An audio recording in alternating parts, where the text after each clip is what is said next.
नुआपड़ा जिला सिनापाली सदर रावणछकठारे 16 प्रहरी नामयज्ञ पाई कलश यात्रा आरंभ हो जाइछि।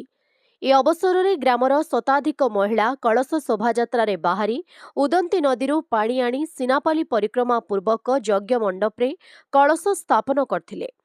परे पारंपरिक रीति यज्ञ कार्य आरंभ होइथिला।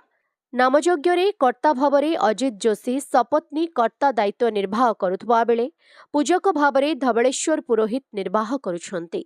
नामयज्ञ कमिटीर सभापति नरेश मेहर, संपादक मनोरंजन मेहर, कोषाध्यक्ष दुष्मंत मेहर समेत सुनील, प्रमोद, विकास, बबलू, जन्मे, विमल, मलय, अनिल, शिशिर प्रमुख और ग्रामवासी उपस्थित रही यज्ञ परिचालन सहयोग करुछंती।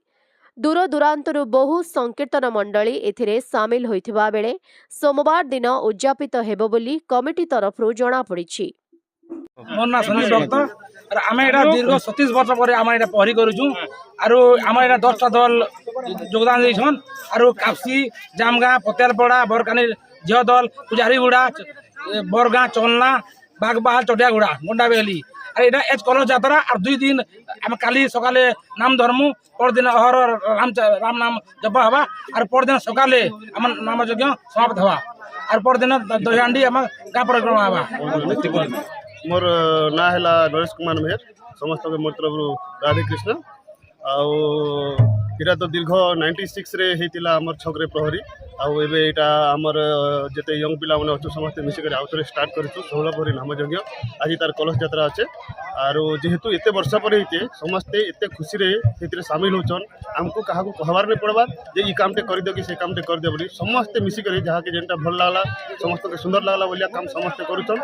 आज भी आपण माने देखि पारुतिबे जेन कलश यात्राटा हमें करिछु एतिरे बहुत लोग शामिल हिचन मां भौणी माने समस्त मिसी कर हम एनके कलश यात्रा रे शामिल हिचन। श्री राधे कृष्णा बहुत खुशी कथा कि रावण छक रे 27 वर्ष पर ए वर्ष गोटे 16 प्रहरी नामयज्ञ आरंभ होइछे और गाँव में बहुत खुशी लहरी आसे। आज कलश यात्रा अच्छे समस्ते माँ भौणी ये उपस्थित रही कलश यात्रा करी बस्ती शोभा यात्रा करी काली सकाळु नामयज्ञ आरंभ हम। एणु सिनापाली समस्त जनसाधारण समस्ते यही नामयज्ञ रे सामिल होकर विभूत कृपा लाभ करेंगे समस्त के अनुरोध कमिटी तरफ समस्ते यही यज्ञ सामिल हेबे बोली मोर आशा।